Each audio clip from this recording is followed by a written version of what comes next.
So, guys, we are now getting some more information on FC24. Technically, the title is EA Sports FC24, but if you think of it this way, FIFA 24, FC 24, it makes sense. I think we can get used to that. I was always worried that I wouldn't be able to kind of drop the FIFA name, but FC 24, I think we're pretty good with that.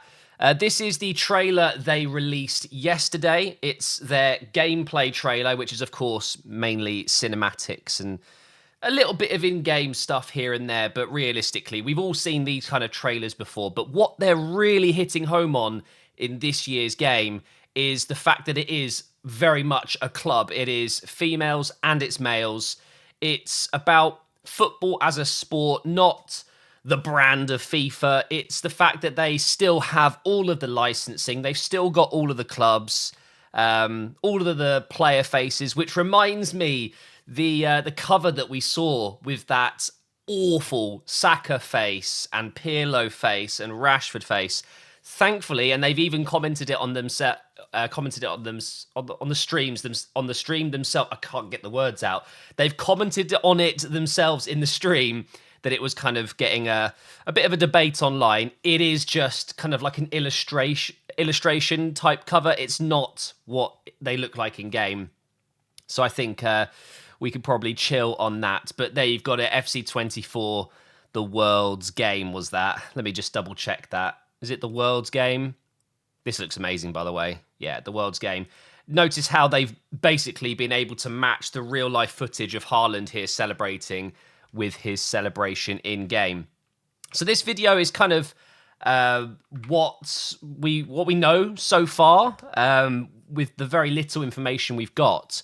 One thing I will say though is on their website, if you go to ea.com and look up the FC24 page, it's a longer link than that. I mean, if you want me to read it out, it's ea.com/en-gb/games/EA Sports. You get the point. Just Google FC24 and you'll see this page. They've got a lot more information on the game modes and some things that we can expect to see in the game that they haven't actually announced in trailers. Now, of course, we are going to get more details and more deep dives, pitch notes. If you don't know what the pitch notes are, think of game patch notes. You know, you want to see what's coming in the latest update on your favorite game. They call them pitch notes because you play on a pitch, obviously. Very smart, EA. They will be releasing those over the next few weeks.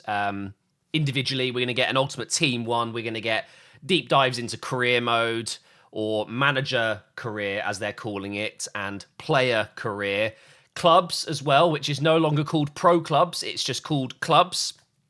And I'm sure we'll see some stuff on Volta as well, which I think we can all agree is probably the least exciting stuff. But let's talk about what we know so far and what is on this website, because I bet you a lot of you guys haven't actually been on to read, and you can really kind of get some information on what we can expect to see. First of all, this is really cool.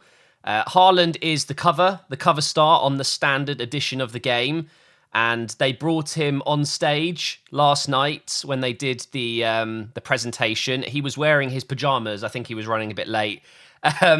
One thing I will say is, whilst they've been able to replicate this kind of animation of the shot that he had in the Champions League, can we just take a moment to look at his thigh here? Because what's happened there? He's tripled in size there. They've got his proportions perfect otherwise. His leg just seems way too big to me. Look, what is that? He absolutely turns into Hulk.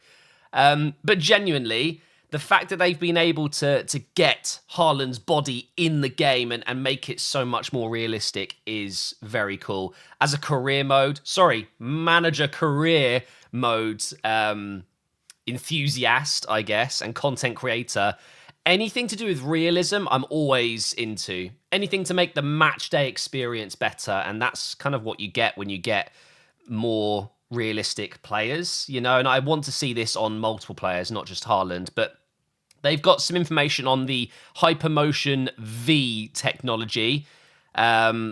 It does seem like each year they're just advancing with this Hypermotion technology. It is getting better. It's all to do with real-time capture of player movements in real life. If they've got an 11-11 game going on, They actually have cameras around the stadium. They've got the players all suited up, and they can capture all of the information live and then build it into the game, which is, of course, very, very cool for realism.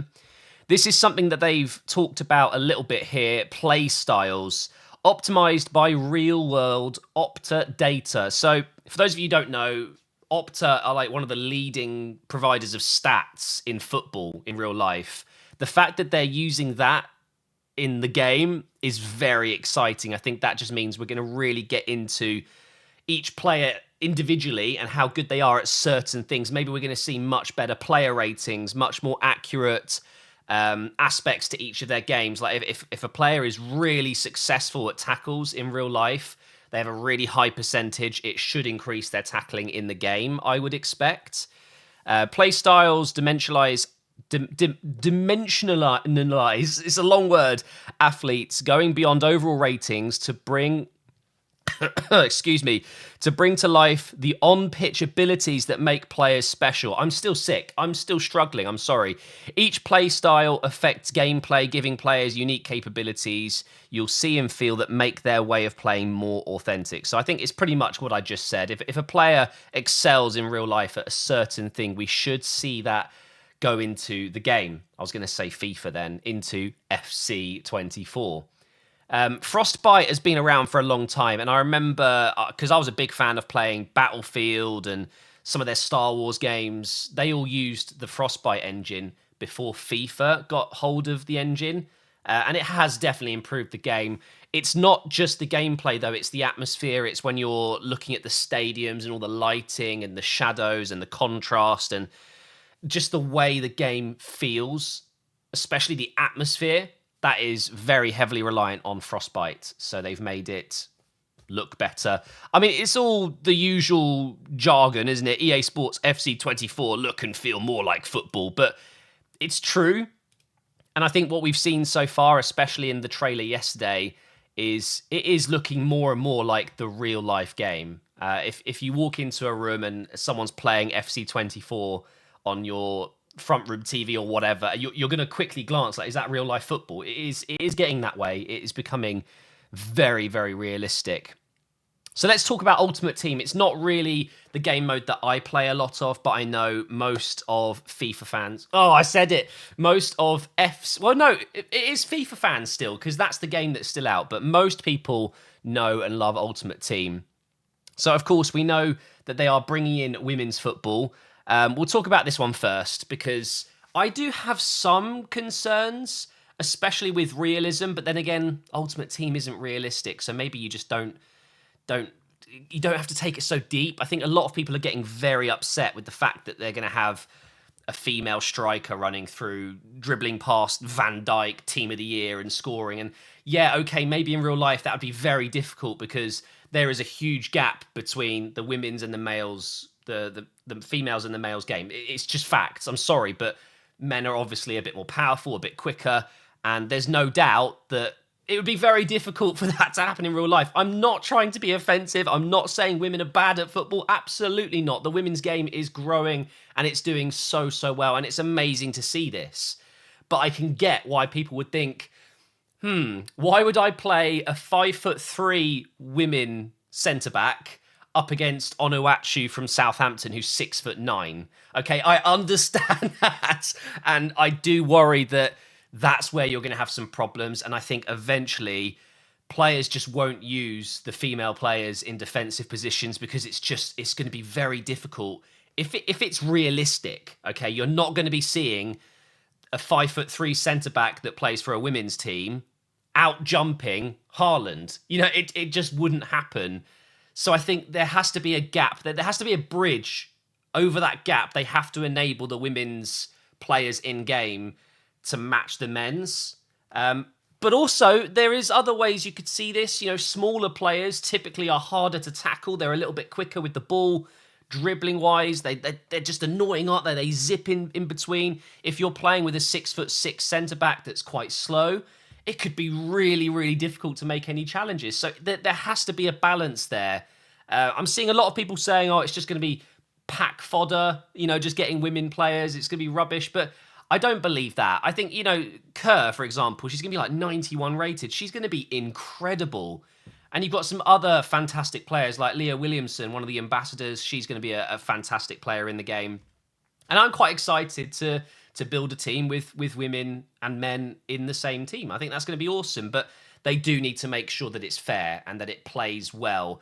I just don't see how the smaller frame of some of the lady players jumping up corners with a bunch of huge, tall centre-backs, men centre-backs. I mean, obviously there's some taller female players as well, but I'm not expecting to see a 6'9" striker female player. I don't think there is one. So they do need to be careful with that and make sure that it's not frustrating. Otherwise, no one's going to do it. But this is really exciting. Evolutions. Develop your very own club legends by improving your players with the brand new Ultimate Team Evolutions. Complete objectives to boost their individual skills, play styles, overall ratings, and even how their player items look. So one thing that I've always wanted in Ultimate Team is to feel like I'm building something, not buying something.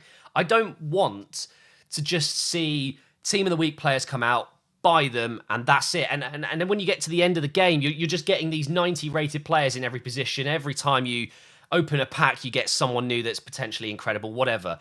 I've always thought that this would be a great way to actually build your team, but not by just opening packs, going on the transfer market. What you're going to be able to do is take a silver striker that you really like in real life, or that you just like the look of in game, that you just feel like you want to use a lot, and you can make them incredible. You can clearly do objectives and challenges and things like that to slowly improve their card and seemingly make the player item look cool. I'm guessing if you take a silver, you can make them into gold and blah, blah, blah. That is very, very exciting to me, because that is kind of what you do in career mode. You're getting players and you're almost training them, you're improving them over a few seasons. You don't really have that in Ultimate Team.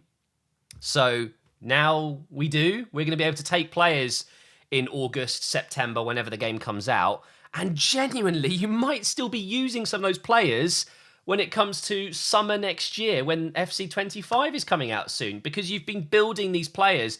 You could take a low-rated bronze all the way to in the 90s, potentially. We don't know the full extent of it, but that's exciting to me. So definitely something to look out for when they announce more information on Evolutions.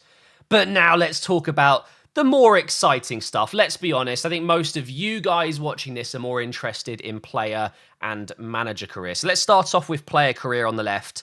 Chart your dream career path with help from the new player agent and evolve on the pitch with a reinvented personality system built around the all-new playstyles.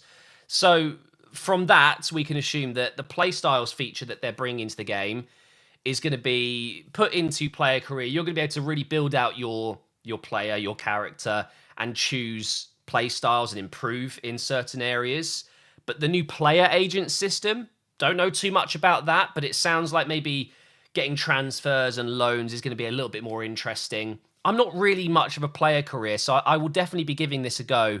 It's definitely improved over the years. It just doesn't interest me as much as, like a club management. But I think having a player agent feature, it sounds really cool. I want to be able to organize a move without talking to the club directly sometimes. It wouldn't really make sense. You hear about players that are unhappy in their careers. They go straight to their agent, get me a move, and it kind of just gets done for you. So maybe that's what we're going to be seeing. But let's talk about manager career. Lead your club to glory with more control over your tactics, coaches to help you implement your vision, and new training features. Now, training is a hot topic. I've talked about it a lot.